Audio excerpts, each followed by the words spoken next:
understand. Why am I gaining weight? I'm eating less. I'm exercising more. I don't get it. The thing is that we actually need to eat enough. And many of us are not eating enough. And when we're not eating enough, that will mean is we're not getting the nutrition that we need. So we need certain nutrition when we go into this phase of life, because we're going to live in this phase of life for anywhere from a third to half our life. So we want to make sure we're getting the micronutrients, the macronutrients, and we could talk about what those are a little bit later too. So making sure you're eating enough is important, because when you don't eat enough, your body goes into conservation mode and it's going to hold on to a lot of fat. It's not going to let it go because it doesn't know where it's getting its next meal from. Things like that are really important. Then we talk about toxicants. I mean, there are so many different reasons of like obesogens. I don't know if you've heard that term, but these are ingredients that we're putting in our body, like parabens, that could be mimicking how estrogen works in the body. So I talk about that.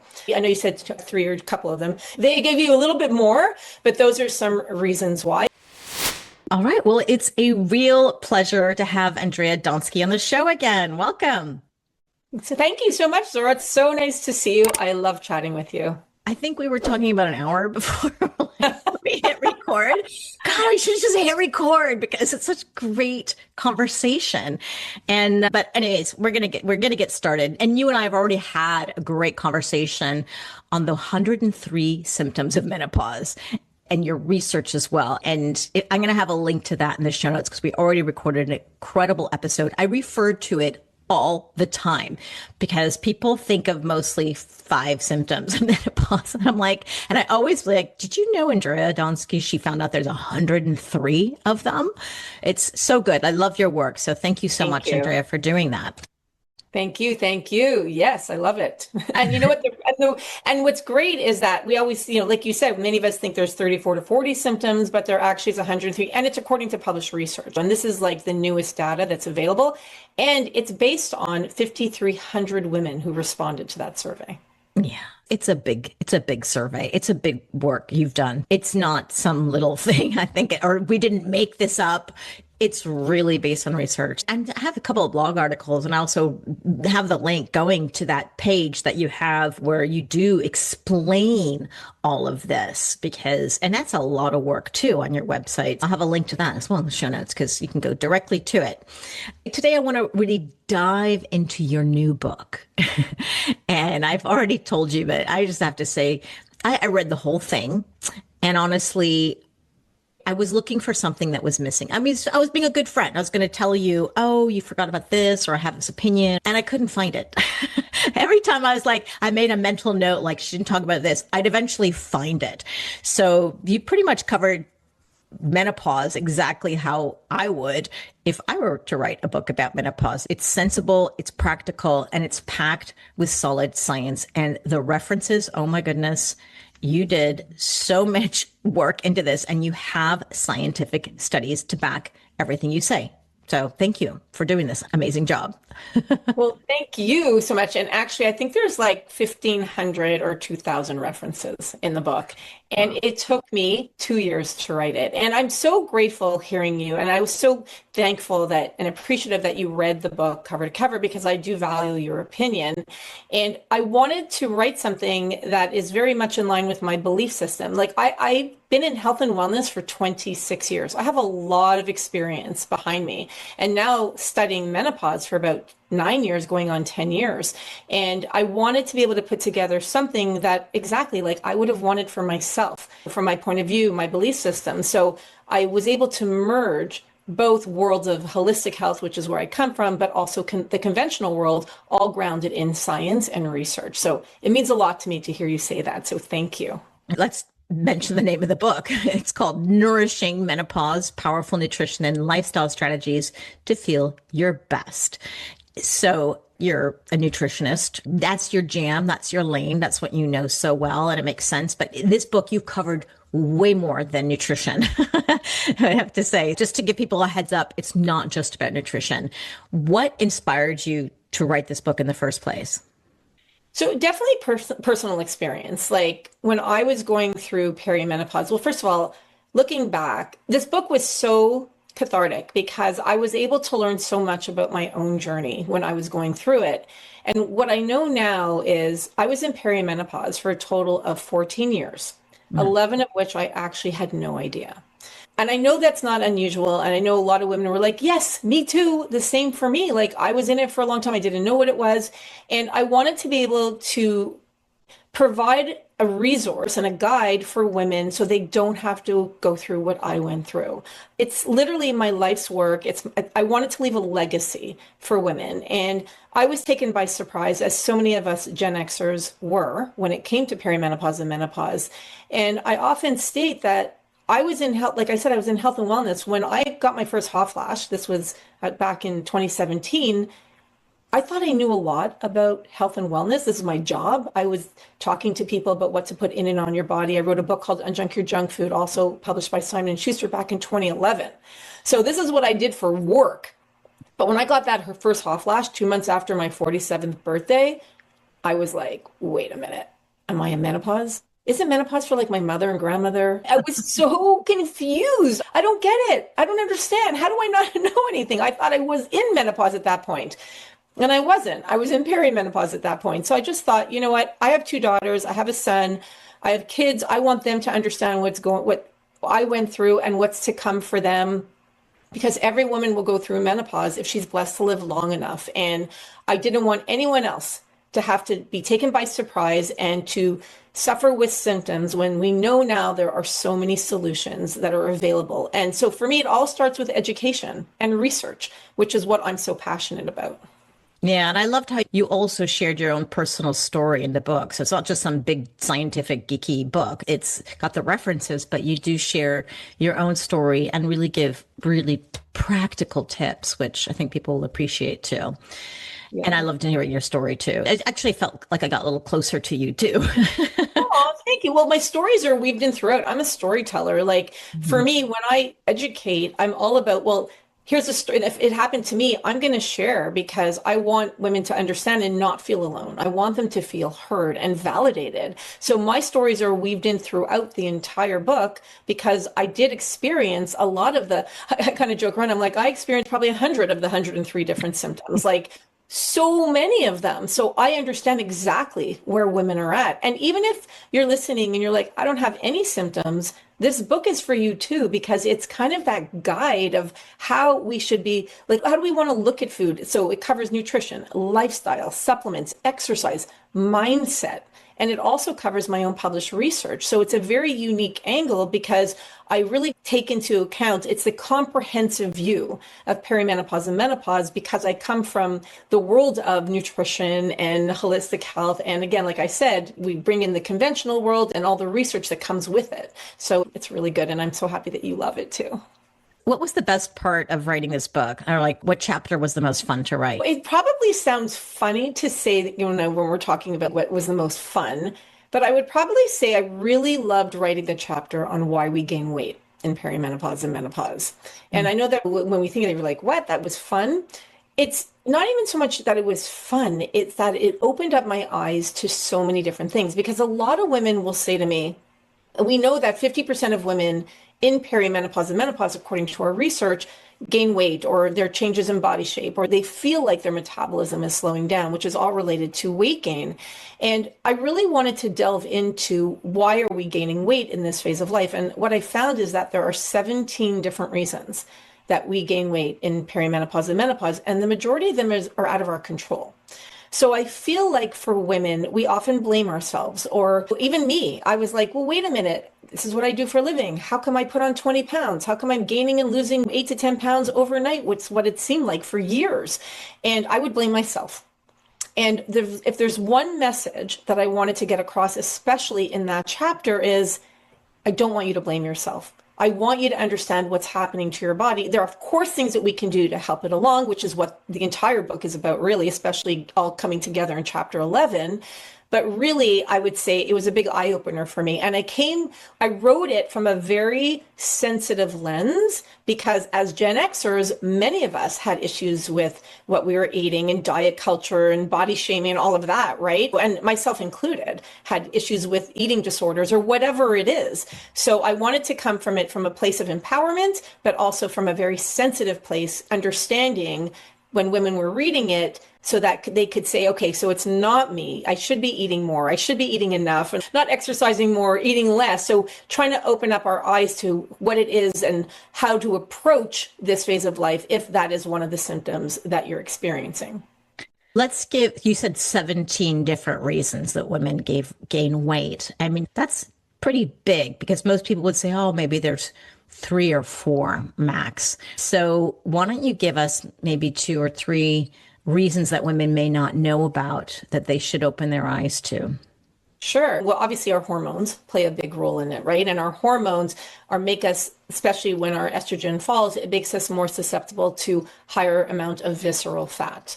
So before we go into perimenopause and menopause, that percentage of fat makes up somewhere from 5 to 8% of our body weight. And visceral fat is it just so people know, it's that dangerous fat. It's the fat that's around your organs. It's not the fat that you see in your arms or your legs. Exactly. Not subcutaneous fat that's kind of just beneath the skin that's a little bit more squishy. This is exactly and wraps around our organs, and it's active fat. So that's what could be creating that inflammation in our body, which we're more prone to. So we know after menopause, that percentage goes up to 15 to 20%. So it's because it's around the organs around our abdomen, a lot of us will gain weight in our belly and they'll say, oh, I have more belly fat now. So that's one of the main reasons. And then there's also hydration and making sure we're drinking enough because every system in our body needs it. There's also eating too little. And one, like we talked about a little bit earlier, when we'll say, like, I don't understand it. I was one of these also. I said this too. I'm like, I don't understand. Why am I gaining weight? I'm eating less. I'm exercising more. I don't get it. But the thing is that we actually need to eat enough. And many of us are not eating enough. And when we're not eating enough, that will mean, and it leads to another one of the reasons, is we're not getting the nutrition that we need. So we need certain nutrition when we go into this phase of life because, we're going to live in this phase of life for anywhere from a third to half our life. So we want to make sure we're getting the micronutrients, the macronutrients, and we could talk about what those are a little bit later too. So making sure you're eating enough is important because when you don't eat enough, your body goes into conservation mode and it's going to hold on to a lot of fat. It's not going to let it go because it doesn't know where it's getting its next meal from. Things like that are really important. Then we talk about toxicants. I mean, there are so many different reasons of like obesogens. I don't know if you've heard that term, but these are ingredients that we're putting in our body, like parabens that could be mimicking how estrogen works in the body. So I talk about that. I know you said 3 or a couple of them. They give you a little bit more, but those are some reasons why. And then obviously when it comes to choice and food that we're putting in our body. So this is one area where we can control what goes on is by the decisions that we make at the grocery store when we're buying food. What are we putting in our body? So just minimizing things like ultra processed foods that have very little nutrition and focusing more on eating whole foods. These are foods that our body is designed to understand how to process. Focusing on digestion and how elimination works. That's another reason. And I have a whole chapter actually on gut health. And I go into it. I don't expect you to become a nutritionist overnight, but I do want you to understand what happens to our gut as we do go into this phase of life and what we can do to help it work better, to help repopulate that bacteria in our gut because our gut microbiome changes. So I really try to explain everything in a very easy to understand way so that when you're reading it, you feel like it's like a girlfriend talking to you and you can process it easier and then implement the strategies right away. And that's for me, the biggest part of this book is that there's so many actionable steps you could take right away to help make changes so that you could feel your best. That's what we need. Sometimes we're like, oh, just tell me what to do. I want to know. Exactly. And I provide so many tips that you could pick and choose whatever it is you want to try. You do. And actually you just named maybe 6 things. And most of these we can actually control. I mean, not the hormones. You said the first thing you said were hormones. We're going through menopause. We're going to lose our hormones. We can't lose that. Well, I guess some people would argue you can, but generally they're going to go no matter how healthy you are, but we can keep them healthy while we can, or balance them out or put more in or whatever it is that you want. But generally that's one. Then you said hydration, and that we can control. We can find out how we're getting enough water or, half your weight in ounces. That's a good goal to reach for. How much? Half your weight in ounces. Half your weight in ounces. That reminded me of Dr. Richard Johnson when you said hydration and weight. Did you ever interview him? He wrote the book, Why Nature Makes Us Fat. And No. He's really, okay, another great interview. I'll connect you to him. He's so good. He's a researcher and he's actually has a clinical practice. And he wrote this brilliant book. And I do remember one thing he said, when you feel thirst, which I'm feeling right now, I have by my the way, right here. I have mine next to me. But he said, when you feel thirsty, it's already too late. Like you're already storing fat. and it's like that was the signal, and he explains it all, and he's got a great book and stuff. So that totally reminded me. I thought you maybe have interviewed him, but he's just, if you're, and I made that connection right away when you said hydration and weight gain. I'd love to talk to him. Yeah, you'd love it. Thank you. Connecting you. Eating too little. I've seen that over and over again. Exercising too much, eating too little, right? It worked for us maybe before, but now our body's having no more of that, and it stores fat because it's in this cortisol, chronic cortisol state. And it's just going to... Stress is another reason. Another reason, yeah, exactly. That's a stress. Eating too little is a stress on the body. And then the toxins around our environment, ultra-processed foods, and look at your gut. So these are kind of things that we can, I mean, if we're aware, if we're not aware, we don't know. But if we are aware, and as you explain this really well in the book, what do we do? And that's just totally modifiable. And we can change. We can get into the body weight that's healthy, that works best for us, right? Absolutely. And the important message is that I don't want anyone blaming themselves for it. And there are definitely tips and tricks and things that you can do to help yourself. And when we know, like I always love quoting Dr. Maya Angelou, like when we know better, we do better. And that was the purpose of this book, to provide the information to say, here it is. And now that you know better, what can we do about it to actually change certain things? So yes, I love how you said that. Thank you. So a woman is listening now, who's going through perimenopause or just postmenopause, who's feeling overwhelmed. And your book has all these great tips and they're actionable and all that. But if she feels overwhelmed and she needs 2 or 3 places to get started, where do you think she should start? So I definitely think in general, I believe mindset is a really important place to, I don't know if it's so much start. So there's 3 areas. There's nutrition, there's mindset, and there's movement. And those are all, and there's sleep, and there's managing stress. I'm like, is there only 3? But I'd say let's start with mindset, because that kind of talks to everything. And in chapter 12, I actually wrote a chapter on mindset because I collaborated with my mom. I had her review everything to make sure all the research and information was correct. And she's a therapist for over 35 years, and she's a clinical practitioner in practice, and she specializes in trauma. And what I wanted to do was make sure we covered mindset, because we know the research shows that how we view this phase of life, and I'll hear from a lot of women on my social media who will say, oh my gosh, I'm not even there yet, but I'm so petrified to go into perimenopause or menopause, or I'm scared, or what's going to happen. And I want everyone to know that when we think something negative is going to happen, it often can happen, right? We don't want to manifest that. And the research shows that when we think we're going to have really bad symptoms, we have bad symptoms, right? Our symptoms can be more severe or worse. So wrapping our head around this phase of life and reframing it as a place of empowerment, because menopause really is an incredible place of empowerment. I love being in menopause. I feel like I am more in touch with myself now than ever. I feel like I could say no more. I feel like I put boundaries down more. I feel like I'm not at the place of, okay, I don't care what anybody thinks. I'm not there yet. I'm better than I used to be. But I do feel like this whole pro-aging, healthy aging mindset has really changed how I think about myself and the people around me and the world around me, and how much I've done. And it took me a long time to get here. So I know it's a process. I was listening to an interview with Oprah. She was interviewing some women in their 60s. And this was right before I was going to turn 50, kind of in between my hot flash at 47 and 50. I was probably 48. Years before I turned 50, I was actually stressing about turning 50. And I remember hearing them talk about what happens in their 60s and how their beauty and their outside, what they look like, changes and all of that. And Oprah had looked at them and she was like, I understand where you're coming from, but I love being in my 50s and 60s. And I love being there because I kind of look back at all the experience I've had, and it's made me who I am today.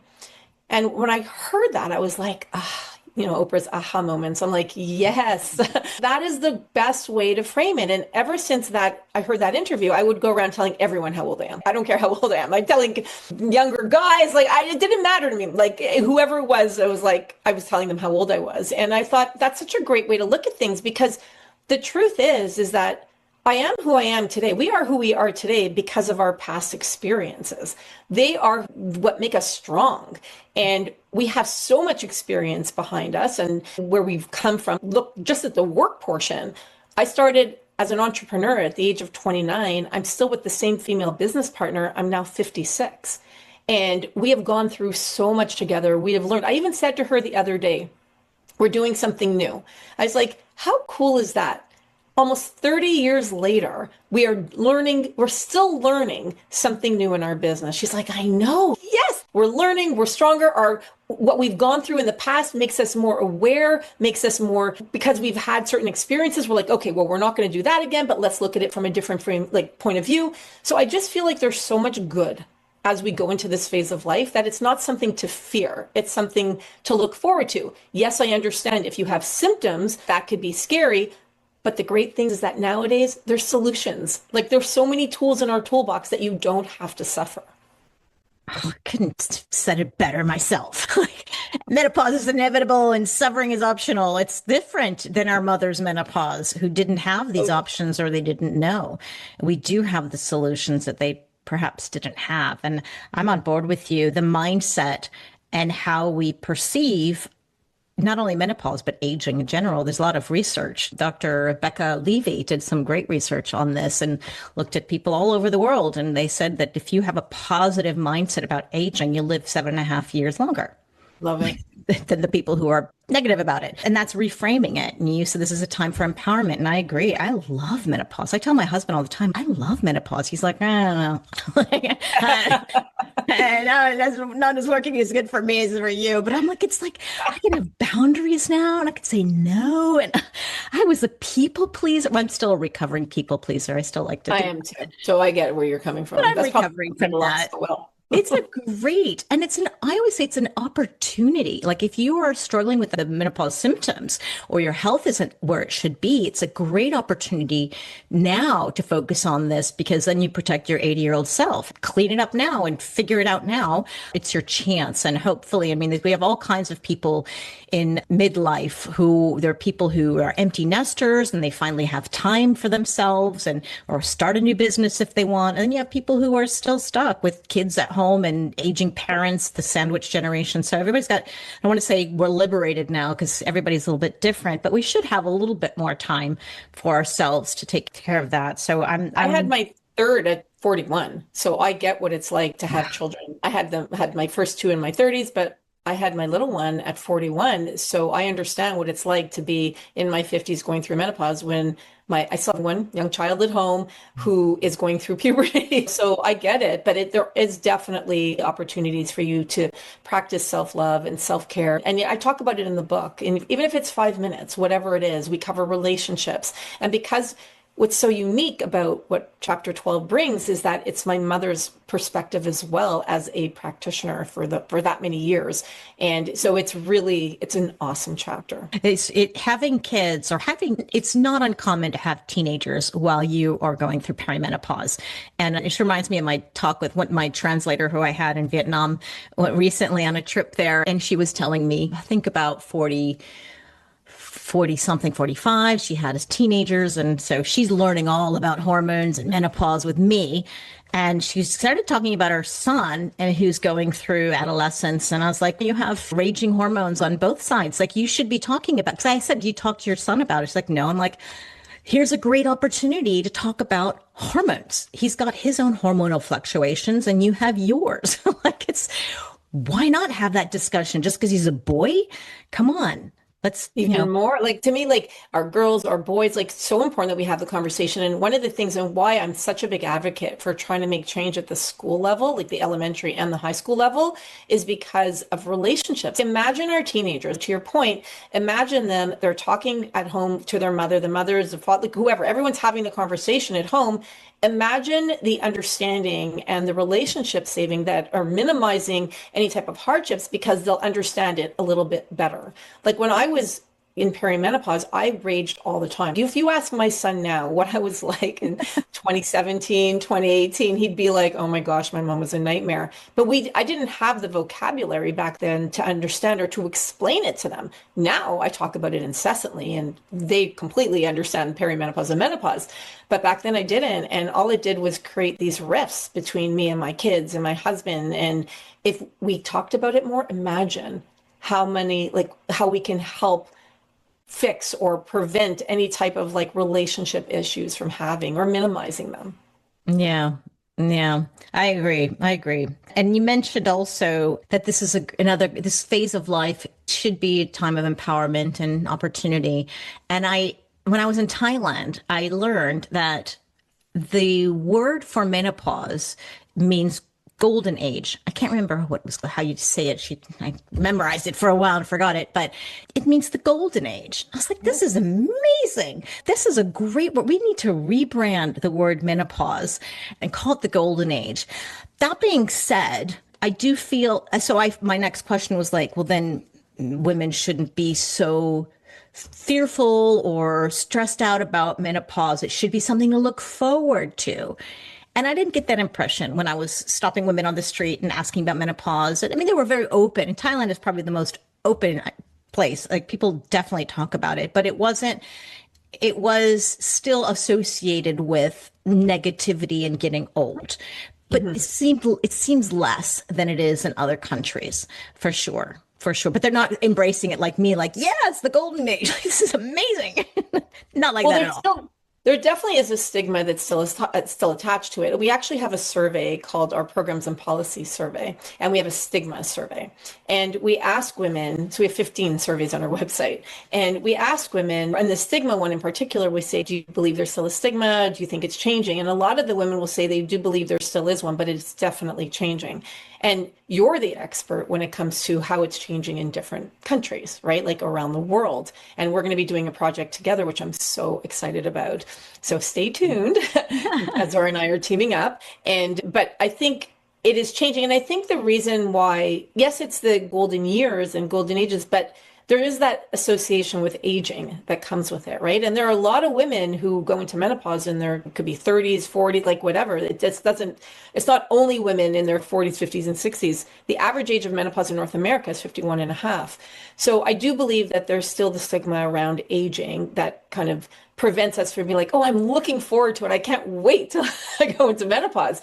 But I think the important thing is that it's reframing that, like when we do, because menopause, like I said, if we're blessed to live long enough, we will all go through menopause. The alternative isn't really something we want to, like, that's not an option we want to leave to even think about. So I do believe there is so much to look forward to and not to fear it, because I think that it's such a great time in our lives to also maybe find yourself again in a different way. Right? There's that whole recalibration part. I feel like it's like a new release in life, on life almost, where we can be like, okay, who am I? Let me like dig into who I am and who do I want to be for the rest of my life? Because we're going to live in this part. It's like the phase 3, right? Who do I want to be? How do I want to show up every day for my family, for my friends, for my coworkers, for everyone around me, and kind of reinvent ourselves almost as we go into perimenopause and then menopause. I think women don't value enough the experience that they have in life, and certainly not in the workforce as well. And this is a whole ageist problem too, but I think we need to value that. And I wasn't like you when I was turning 50. I couldn't wait to turn 50 because I felt I was talking about longevity and aging, and I was in my 40s and I was like, who am I? Like, easy for me to talk about because I'm only 40. Like, I want to be 50 when I feel like I have more. I guess you could come from a place of experience. Yeah, I couldn't wait. And I was like, oh, I can then call myself over 50. And so I was excited about it, but I didn't know about menopause. I didn't know about perimenopause when I was going through perimenopause either. I just thought I was going crazy like everybody else until I learned. But then it just all came together for me at the right time. I'm just so glad that you and I are both pushing out this information so women can learn more about what. I love what you said too, at the right time, right? Every phase of our life. And one thing I'm trying to really live my life by is to enjoy every moment and to really understand, like, so what phase am I in and how can I enjoy this phase as to the best to my ability? And I say this to my girls too. Like my younger one's always like, "Oh, I want to get old." Like she wants, and I was the same. Like I always wanted to be so much older than I was. And my little one's the same. She's like, "Oh, I want to be doing this," because she has older siblings. And I'm like, enjoy every minute as to where you are, because you're never going to have this opportunity again. And the same thing for when we go into perimenopause and menopause, enjoying it and understanding that getting the information you need, helping yourself, like you said, it's not an option. You don't have to suffer anymore. And understanding, collecting the data, kind of how my brain works, is collecting the data of how we can help ourselves to live the best that we can live. What does our health span look like? We know obviously lifespan is important, but how healthy are we while we're living that life? So really enjoying every moment, taking it in as best as you can, and doing what you can to help yourself. Well said. So good. I had a couple of other things I wanted to say. You did mention when you started to talk about change and how excited you are about change with your partner at work. And I love hearing that because I think as we're getting older, we can't settle in our ways, or things were like this and before, and it was perfectly fine. And things are changing, especially with AI, and it's evolving. Mm-hmm. And I always think that there's the people who will resist AI. Remember when the computer came out and there were people who were like, I will never have a computer, or internet's just a phase up. They were so resistant. I want to go to a bank and talk to a human being, and online, like all these people were resistant. And I guess you could be resistant, but I sometimes think, well, it's coming anyways. And I get excited about technology and change. I know there's good and bad that comes with it, but I think they should be looked at opportunities, just like the change in menopause, the change in the world, the change in things happen. Things will change. So I think we might as well take the opportunity. How can we use this change for our advantage, or to do what we want to be doing? And that's just it's a shift in mindset, because this all started to talk about the mindset. This is the question I had to you, is like, what's the one thing, where can a woman get started? And most programs that you go through, whether it's weight loss or it's something else, it's always like the mindset. And I think it's just because it's the most powerful tool you have. It really is. And so 2 things on that. Number 1 is I love change. So you're speaking to somebody who embraces change. And I don't like staying stuck in the same place. That's why even in my career, throughout my career, I've had, with Randy, my business partner for 26 years, we've had 3 different businesses. And all the businesses really took places where we were in our life. The first business we did was when we were just getting married and we were trying to save money. We just bought a house. She bought a house, I bought a house, and we launched the very first coupon book for natural and organic products in Canada at the time. We did that for 18 years. The second business we had, which is still up, Naturally Savvy, if you go to our website, was all about our fertility years, raising families, what it was like to, like, when I wrote on Drink Your Junk Food, I had little kids. I didn't want them eating food coloring. Like, it was literally around where we were in our life. And then when we launched Morphus in 2021, same thing. We were going into perimenopause and menopause. So for me, I love the different stages that we're in, that we go. And the second thing I want to mention around that too, when it comes to mindset, is that when we looked at the top 10 most common symptoms of perimenopause and menopause, 9 of them are actually brain and cognitive health related, which again plays into that mindset, right? So it's really important. And if we think about perimenopause and menopause, we think of the physical symptoms, but truly it is just as much, if not, just as much, not more so, a mental thing as well. Like, symptoms are mental, cognitive health, brain health related. So that's why for me, mindset plays such an important role. Yeah. And there's just life that happens too. We always like to blame the hormones. It's just the hormones, but it's also life. Sometimes women come to me and they're like, I don't know, I'm going through menopause now and I feel like this and I can't sleep and blah, blah, blah, stressed out. And so, well, what's going on in your life? Well, I just got divorced or my kids just left home or I'm moving country. I'm like, well, hormones or no hormones. I would be losing sleep over that too. It's a natural thing. It's just that I find that when we don't have our hormones or they're not balanced or whatever it is you want to call it, it's just, you have less resilience. It's just, we used to maybe handle some of these things better. But it's not just the hormones. Absolutely. And that ties into stress and cortisol, which is I cover, it's actually a very comprehensive chapter. Chapter 6 is all about the nervous system. So we know that, so I have published research on stress and anxiety, and we know 66% of us are more stressed now than we were before, and we're less able to cope with it. And women in general are less able to cope with stress, but it makes it harder when our hormones are declining. So it's really important. So like you're saying, many of us, especially us Gen Xers, are that sandwich generation. We're taking care of our kids, we're taking care of our parents, our spouses, ourselves. Like many of us are working, so we're working in the house, out of the house. Like, so there's so much going on top of all that. Many of us are caregivers. And so there's compounded things that are happening in our life, to your point. So finding ways to help manage our stress is really important. And the top 3 ways women in our survey said that they manage stress now is they'll watch a funny movie or some kind of funny show, which I thought was great. That was like number 1. Number 2 is exercise, and number 3 is meditation. So I thought whatever works for you. Walks in nature helps to regulate cortisol. Setting boundaries, saying no, not watching the news perhaps if that stresses you out, or maybe you're watching a show that's stressing you out. Like I'm noticing, I really try to be mindful of not watching shows that stress me out, because I'm like, well, we have enough going on. Why do I have to add to that? But there's this show that I'm watching and I'm absolutely loving it. But yet, like, I notice I'm like, why am I feeling so anxious watching it? I'm like, okay, I have to stop because it's rising my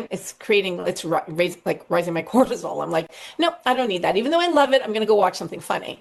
So just being mindful of things that are making you more anxious, and then how can you help to minimize that? If you love spending time with animals, perhaps that will help. So anything you can do to manage your stress is really important in this phase of life. I know. It's always the biggest lever. It's the one that we don't want to look at the most. We're like, I could change my diet and exercise. But when you tell somebody to do meditation or forest bathing or whatever it is, exercise, or it's like, no, people are resistant. Journaling, I think, is very powerful. I don't want to write a diary. I did that when I was 10, but it's so powerful. It works. It really works. And you don't even have to write it. Like, you know what I do? So again, I think there's probably 50 tips on how to manage stress in my book, because it plays such a crucial role. It literally goes into every single part of our life. And you don't even have to write it. Yes, writing does a lot of things, helping with goal setting and all of that. But I wrote something once, and what I'm grateful for, I put it on my closet whenever I get dressed, and I just read them every day. So if there's things, you don't need to keep a gratitude journal, or if you want to, it's fabulous. Please do it. I love it. I love journaling myself. But if you feel it's cumbersome, then maybe just write it out once and put it somewhere. Or you can say little mantras. Like I love mantras. Like literally, I have them on my phone. I see something, I write it down. I have them on my mirrors. So even saying things like mantras or playing music that is uplifting. Like I'll do that when I get ready in the morning. I have my whole playlist of like music that lifts me up. So there are things that you could do that it could just be easily integrated into your daily routine that makes it seamless. I'm glad you mentioned music, because I think it's one of those underrated tools that people aren't using enough. And we covered this a lot in gerontology when I was doing my studies, and this mind-body connection when under stress, and how impactful that can be. And so we went through the whole gamut, like what happens in the brain, which parts of the brain are lit up when you listen to hard rock music or anything that's uplifting, or Beethoven, and you need to stay relaxed and calm. Our heartbeat tends to go synchronize with the beats of the music that we're listening to. So if you need to calm down, don't listen to upbeat music. If you need to get motivated, then don't listen to Beethoven. So it was really powerful. And I think it's a powerful tool that we underestimate. And we did learn a lot about people who have Alzheimer's. And we saw some interesting videos, and you can go look at this up on YouTube as well, on the power of music, because people who just are in the really end stage of Alzheimer's, you bring their favorite song, they remember every word.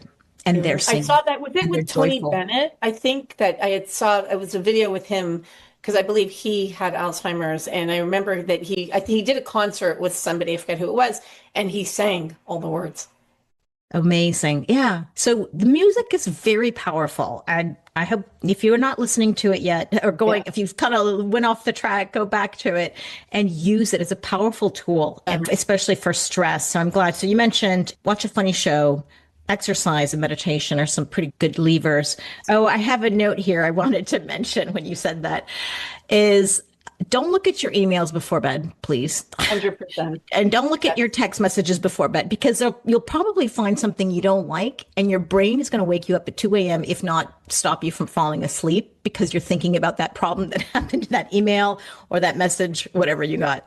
Yeah, and that happened. I learned that the hard way. I mentioned that in the book because I remember like reading emails right before bed and getting upset and then not sleeping. And I'm like, yeah, it's not worth it. Do not, if you can get off technology even before bed. I know it's hard, but if you can get off technology, or maybe that, again, if you're having trouble sleeping, turning off your TV because you don't want to fall asleep in front of the TV, right? And then having some type of nightly routine. And maybe it's reading a book, but an actual like book. Maybe not on your Kindle or not on your some type of hard digital device. Again, if it's keeping you up, because a book can help you fall asleep. I know my brother loves to read before bed because it puts him right to bed. It helps him to sleep better, right? So these are all things that little tips that can make a difference. And also not exercising too close to bed, because I know for myself, sometimes I have a busy day. I can't exercise or move as much as I wanted to that day. So I'll go for a walk at, let's say, 9 o'clock at night, but then I have to be careful because I know it can also prolong when I'm going to fall asleep.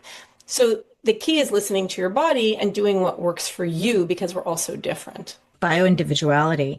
That's funny, that story. It reminds me of a story of a client I had when I was living in Hong Kong. And it was a local he had 3 businesses, entrepreneur. I wish I could say like a menopause story, but no, it wasn't. It was a man who had several businesses in his 40s, and he couldn't sleep and he wanted to lose weight. So I asked him, what are you doing with your phone at night? And he says, well, yeah, I look at it a lot. And he'll wake up at 2 a.m. and then look at his phone. And I said, why do you do that? And he goes, because I'm waiting for the deal. He wants to see did the deal happen or didn't. And it's just, he had struggled so much. So I said, let's figure out a way to get the phone out of the bedroom. So he had to put it in the safe. So he decided to put it in the safe. It would probably take too long to go and get it. I don't know. He decided that. He put it in the safe, and 2 weeks later, he lost 5 pounds, and he's sleeping way better. And so it's stress and sleep and weight loss and like all this stuff kind of goes hand in hand. But it was such a great story, and it worked. And if anybody's struggling, these things work. It's just, you got to get out of your life right now. They do work, and it's just making a commitment, right? Like I was telling my daughter, she was talking about something about her marks in school, and she was so happy because she was really working hard at school, and it was paying off on her report card. And I was so happy for her. And I said, you see, when you put in the work, you're going to get the results. And I think the same thing comes to nutrition and lifestyle and sleeping and all of that, is that it could be harder to decide, okay, how do I want to show up from a nutrition standpoint? Or do I want to get to the gym? There are days when I just do not want to get to the gym. But then I say to myself, like my husband will say, you're blessed that you could go to the gym or you can go work out and you're able to do it. And I'm like, yep, you're right. And I want to preserve my muscles and build my muscles. So like I try to find ways to motivate myself. And then again, it doesn't always work, but at least again, coming back to the mindset of what can we do? How can we show up for ourselves in this phase of life? And if you're not feeling well, so for example, you know that if you eat ultra processed foods, or let's say even something like chocolate, that it's going to trigger a hot flash, or alcohol. It's going to trigger a hot flash, or night sweats. It's going to mess with your sleep. That's up to you whether you decide you want to go ahead and do it over and over again, or you maybe save it for a special occasion. Like I know myself, I can't have any alcohol anymore. It just messes with me completely. And I don't want to, for me, I'm okay with giving that up, but I do like chocolate once in a while. So I know if I'm going to have it, I'm going to either eat it earlier in the day, not so close to bed, because then it'll trigger a night sweats. But it's about making decisions and then doing what's right for you. And I'm a big believer in the 80-20 rule. And if 80% of the time, or 90-10, or whatever it is, 95-5, like whatever it is for you, making that decision and going into it with that mindfulness, okay, I know if I'm doing this, I know it could lead to this, or if I do this, then I know that maybe I'll be symptom free today, or maybe the pain in my body will be less. And maybe if I avoid seed oils, I'll see a difference in my joint pain. There's so many things that come into play that at the end of the day, it's up to you as the captain of your ship to make that decision. Mm-hmm. I love that. I get to go to the gym. And I love saying that because when I had osteoarthritis, I didn't get to go. And I know what it's like. So it's such a privilege to have two legs and working hips and being able to do those things. And when I was struggling, if I said, oh, I didn't want to go to the gym when I was able to, I would say, you know what, I'm just going to go and stretch. I'm not going to do a hard work, and I'll see how I feel. Because sometimes your body says, look, you did a hard workout yesterday and you need to chill. But sometimes you go, well, maybe I should, maybe I shouldn't. I don't know. And your body kind of just tells you. And if you had just a good stretch, that's already counts big time, because recovery is pretty important in menopause and midlife that I think we don't pay enough attention to either. I agree. Okay, gosh, I could talk to you for hours, but I think we got to wrap up soon. And I still have many questions, but let's hit into the nutrition part. Okay. Protein. Let's talk about protein a little bit. It's having a moment, and you covered the importance pretty well in your book. But what tip do you have about protein that a woman can take away right now? So I think the biggest thing is when we look at the research for women, so we always, we hear, oh, we should be getting enough protein. But what does that exactly mean? What does it mean to get enough protein? And what we did, so Lisa Tsakos helped me write my book, and especially chapter 11, because she's a practicing clinician for over 25 years as a nutritionist. And we scoured the research. We looked everywhere. We're like, okay, but it's all over the place. It's all over the place. It's like, have this much protein, this much protein. So until a lot more research is done specifically for women in perimenopause and menopause, which it's coming, which I love, we came up with a formula that is super easy. So if you're under 140 pounds, the starting point should be 20 to 25 grams of protein per meal, assuming 3 meals a day. Mm-hmm. If you're over 140 pounds, it's 25 to 30 grams of protein. Again, assuming 3 meals a day, starting point. Then from there, you add on extra. So if you're active, if you're an athlete, you'll need even more. How tall are you? What are your goals? So all of these come into play and factor into it. So that's where we covered it in chapter 11, very much in detail. We provide sample menus, we provide ideas, we talk about all the different options. And for us, we were very comfortable with that formula based on what current research is out there right now that's available to us. It's great. It's a great explanation without getting over technical about it or giving too many formulas and how do I work this out. It's quite simple. And so that's under 140 pounds, or let's say 70 kilos, more or less, you are getting about 75 grams per day. And that is if you're sedentary, like you're not active, right? You're just living your life. And makes perfect sense. If you're active, you're obviously burning more and you're moving more, and you probably need more. And I would add on to that, and I think you did cover this, is if you're getting surgery or you're injured and you need to repair and rebuild tissue, you may need a little bit more as well. Yeah. And actually, I'd like to pick your brain on, and I can't remember what I found, because I remember diving into why is it that older adults need more protein? And my thought was, because the gut changes and they're probably not absorbing it as much. But when I researched into it, it wasn't exactly that. I mean, that was part of it, but there was more to it. What do you say? Well, it also has to do, so the gut plays a big role because we don't absorb as well or like that as we did before, right? So we know that when it comes to digestion, it's not only what we digest, it's what we absorb that plays a big role. So yes, digestive health changes, so we might not be absorbing as well, as much and as well. That's the other thing that I think is really important too. Like you might be getting enough protein, but if your gut isn't digesting it, you might actually have some symptoms around that. Like maybe your eyes will puff out, or maybe you'll have digestive issues. So it's really key. So digestion itself, whether that's protein, fat, carbohydrates, whatever it is a key thing that we need to focus on, is because of the fact that we want to be able to absorb the food that we're eating. So number one, but also muscle health. Like we know that as we go into perimenopause and menopause, and as we age, as you're asking, is that we're more prone to our muscles breaking down quicker than they are building. So we need to make sure we get enough protein for muscle alone. And in order to maintain muscle, you need to have enough protein. Protein's also really important. So let alone it helps us feel full, it's going to prevent snacking and throughout the day, but also for brain health. And it helps with blood sugar regulation. So there's so many different reasons that we want to make sure that we're getting enough protein as we age, like you said. Mm-hmm. Yeah. There was something about muscle protein synthesis, the ability to create muscle, the body's ability, it declines. And bone health too, by the way. I know, and bone and muscle are so tied together, but it's a whole other conversation we could have. And I don't, if I start talking about bone, I'm not going to stop. Okay, last question. Supplements. And you have a supplement company yourself. So I know you do so much research. You're a researcher, you're a menopause expert, and you are a nutritionist, and you know so much about supplements as well, and created your own line because you couldn't get what you wanted in terms of having that standard that's out there. But it can feel like the Wild West when we're looking at supplements. So what are your top recommendations for women going through the perimenopause transition? And it's kind of hard because sometimes if somebody asks me this question, I'm always like, well, what is it? Do they have sleep problem, joint problem? Is it hot flat? What? And then I can recommend the supplement. So you can decide which maybe symptom a woman may be having and what supplement you would recommend.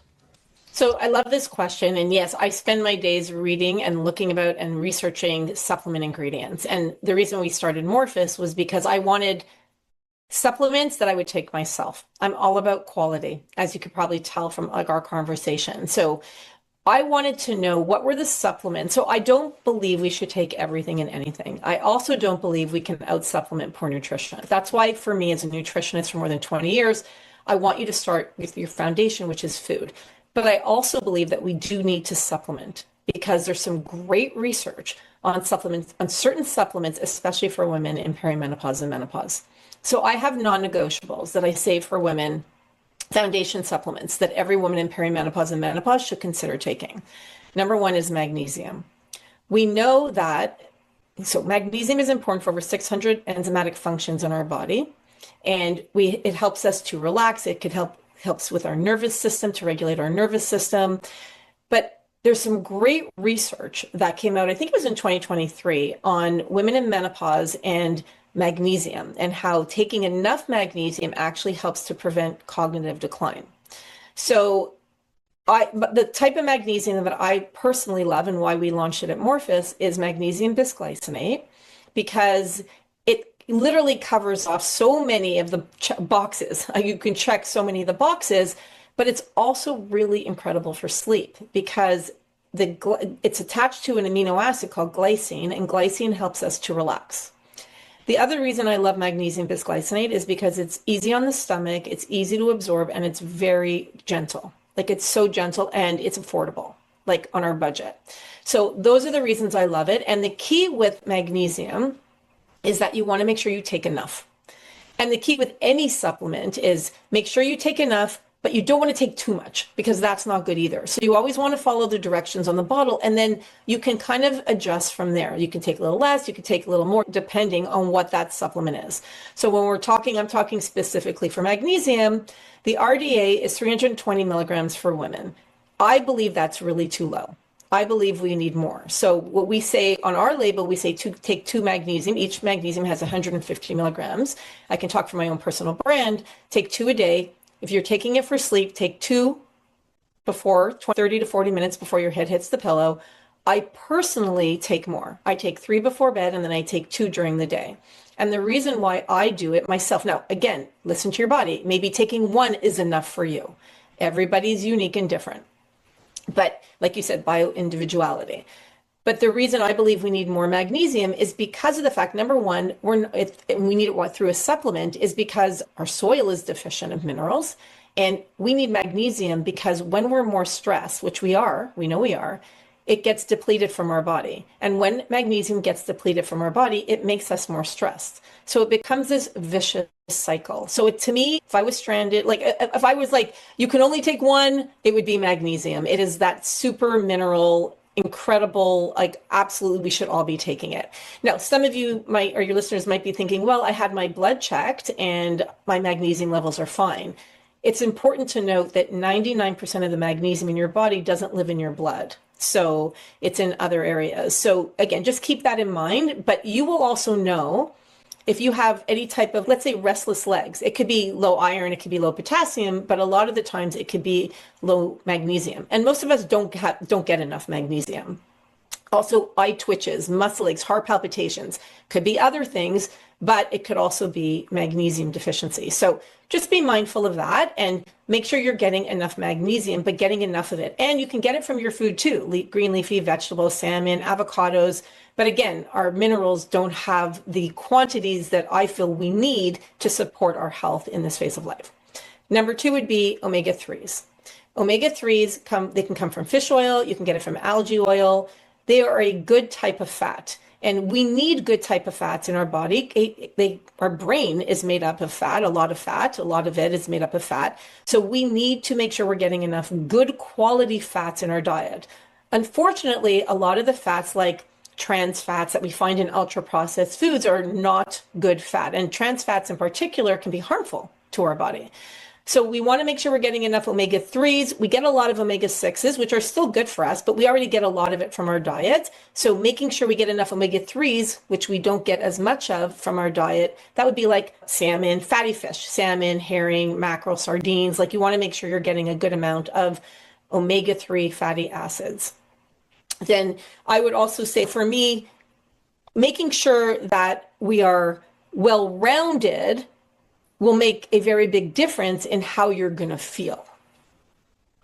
So you mentioned, that answer your question? Yeah. No, these are good. So magnesium and omega-3s are kind of the heavy hitters, and these most people seem to be deficient. And I always like to say test and then see if you need it. But you're saying that with the magnesium, we can't test, at least not with a blood test. Is there another test to see if you're magnesium deficient? There are tests. I talk about the tests you can get in your book, but truly, like you'll be able to tell if you have any, like I said, the eye twitches, the heart palpitations, like restless legs, any of that, you'll be able to tell if you're super stressed, like you'll be able to tell like if you need it, but regardless. So if you're like, so for me, for example, if I don't take my 2 capsules during the day of my magnesium, the 3 at night is not enough for me. It'll help me sleep. But I'll wake up, I'll get some type of cramping in my legs. It's like this really strange cramping. But if I get the extra 300 milligrams during the day, I don't get the cramping. And I eat, like I have my salads, I eat the green leafies, like I eat it all. I'm just not getting enough for my body. So I would say those are 2 really good ones to start with. The other thing I would say, the 2 other ones that I kind of feel like are non-negotiables as well would be fiber, like a really good soluble fiber.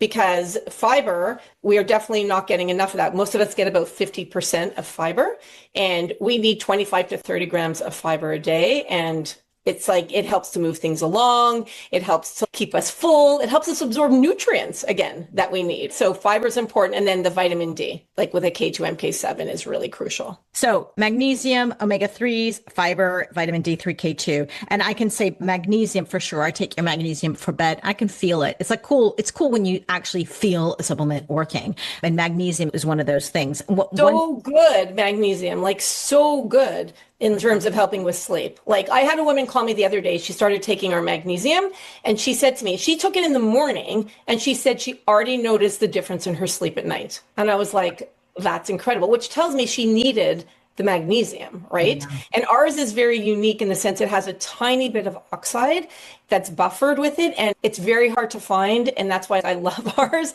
because it works really, really well. Awesome. It does. It does. And anyone who walks through my door gets some of that. And the fiber as well. I noticed the fiber, and people who walk through my door, I'm like, try this. And they're suddenly, especially if they've been traveling, it helps a lot. And but one thing about the magnesium, somebody told me this, and I want you to see if it's true or in your opinion, to tell if you how much magnesium you need. They said take one capsule, see how you feel, 2 capsules, 3 capsules, 4, whatever it is, and titrate up until you have diarrhea. Once you have the diarrhea, take 1 capsule less because you don't have diarrhea, but that's when you know you've reached your dosage. Is that true?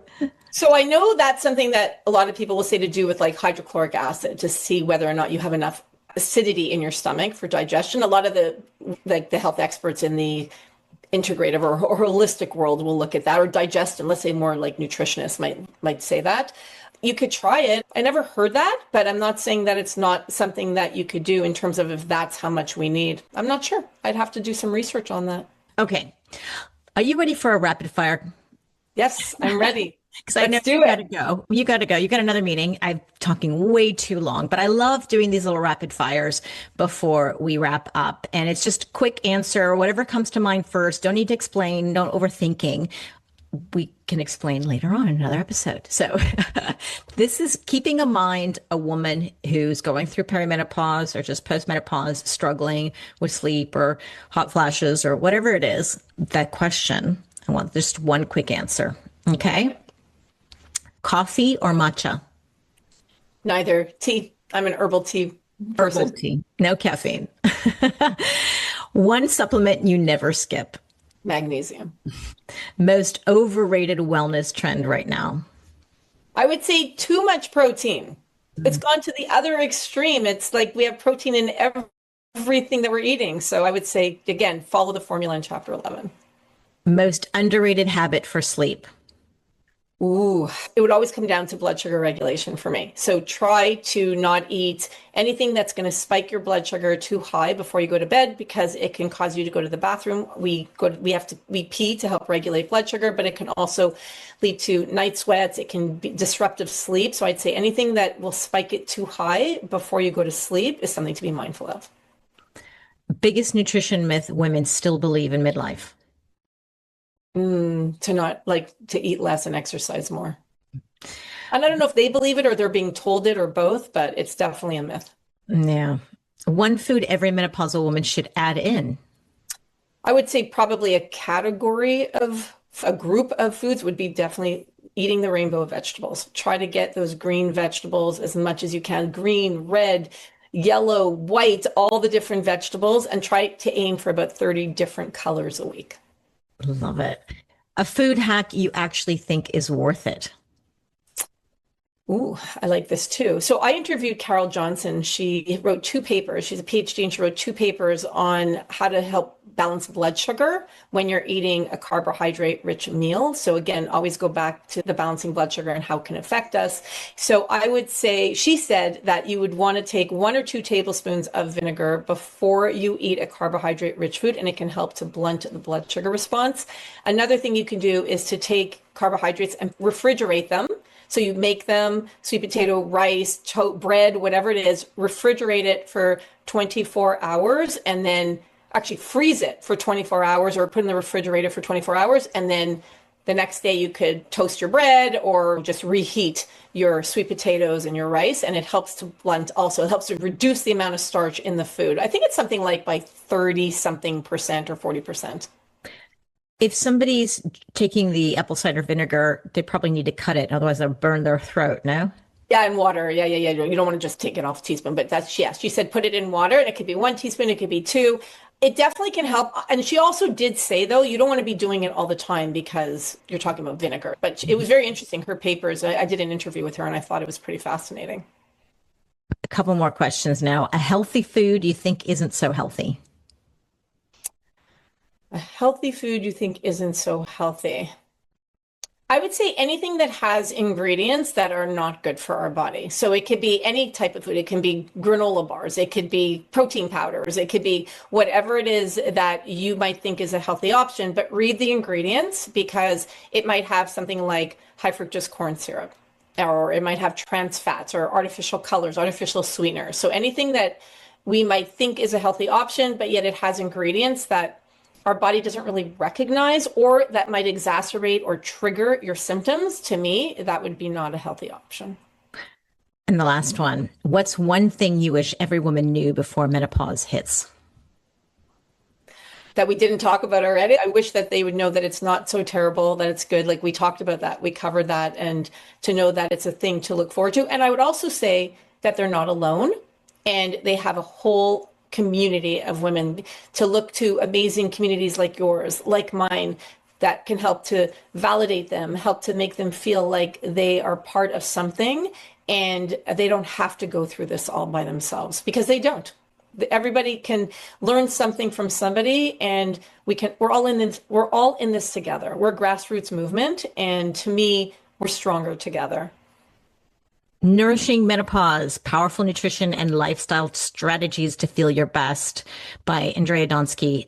Get this book. I think this is coming out May 4th, this episode. So when can people actually buy the book? They can pre-order the book today. It comes out tomorrow, May 5th. It comes out tomorrow. You can get it any bookstore. You can get it on Amazon, wherever you buy books. Will be available as of then, but you can also pre-order it today and it'll just get shipped out tomorrow. Oh, so great.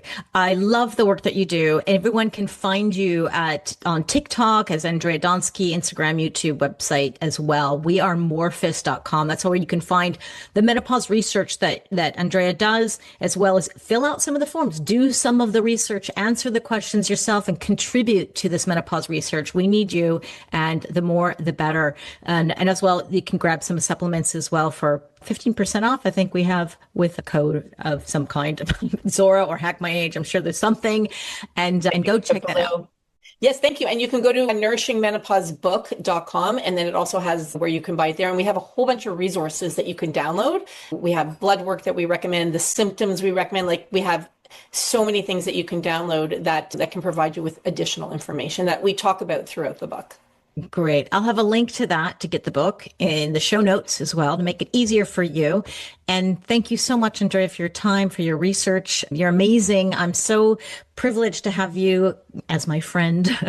And I'm so glad that to everyone who's listened to the end of this podcast, you're obviously just as interested as I am in this topic. And I do want to hear your feedback as well after you finish reading Andrea's book, because it is a winner. Please go get it now. And thank you. We wouldn't be here if it weren't for you listening. So have a good day, good night, good morning, wherever you're at, and we'll see you next time. Thank you, Andrea. Thank you, Zora.